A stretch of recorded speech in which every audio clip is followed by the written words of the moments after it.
cooperative development in communities. And so part of what I'm looking at in New York is how did people do it? Like how did people who migrated from impoverished communities, some of whom had educations, but many of whom did not. How did they make it? Like, what were the community orientations such that they were able to develop communities, build churches, buy homes, build businesses, open floral shops, open funeral homes? Like, what was it that allowed them to do that? Where we, in 2015, have 27%, 28% of our population formally educated, and we're struggling to maintain a community. We have to move out of our communities in order to be able to have access to some of the things that we think we need. Well, one of the things that my cousin was talking about, and he's in his early 60s, was this cooperative method, right? This community co-op. So you have 10 families, and these 10 families decide that they're going to purchase, go to a wholesaler and purchase all of their vegetables from this wholesaler as a group, right? So enough produce to feed 10 families. Well, that's going to be cheaper than us going to some of the major box stores and to some of the major supermarkets. We've just disconnected from that, and we need to be reminded that we can do it, and it was effective, and not everybody will, but enough can, that it will make a difference, and it will keep the money within the community. So we move, I'm thinking about some particular people who moved out of communities, and they've contributed to and built up other communities on other sides of town. It's just interesting to watch how certain communities get underdeveloped, and like almost purposefully, and then the populations get redistributed and people come back in, gentrification, and the communities get gentrified, and then the community is a good place to live again. Culture, and there are many groups in this country that come from that have a legacy of communalism, and you get disconnected from that legacy and become comfortable being outside of that legacy. Well, you think you're comfortable outside that legacy until you start missing things, until it starts feeling uncomfortable to not be connected. When you recognize that people don't know you and don't know your children and you don't have that support, and then you have to create community. Like you have to create it outside of where you live. Creating that kind of community helps to offset, but God, it's a lot of work. It is a whole lot of work.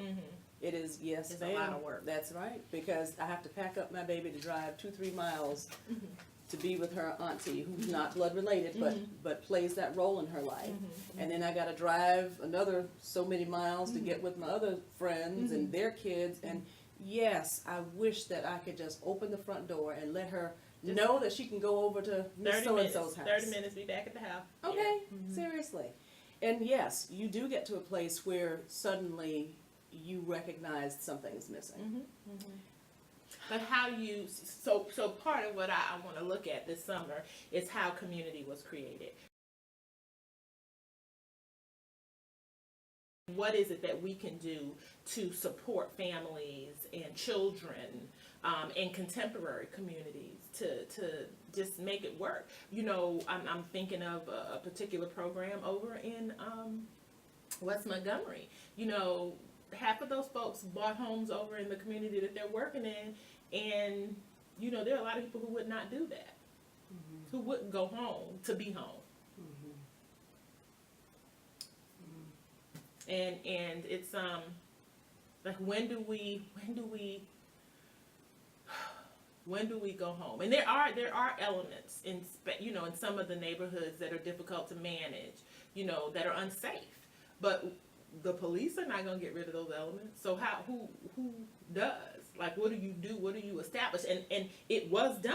So what are the models for maintaining or recreating safety in communities, recreating the types of communities that are conducive to managing families, conducive to supporting families and children, conducive to supporting schools and educational systems?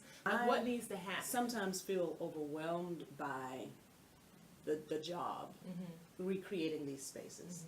But when I look at what my daughter has missed in terms of what's right outside of her door, because living in rural Florida, that's what I had. Right outside I knew everybody all around me, every house, every child. And I just would like for her to have that before she's out the door. Yeah. And maybe when you come back over the summer, we will find a way to incorporate that into the structure here in Montgomery.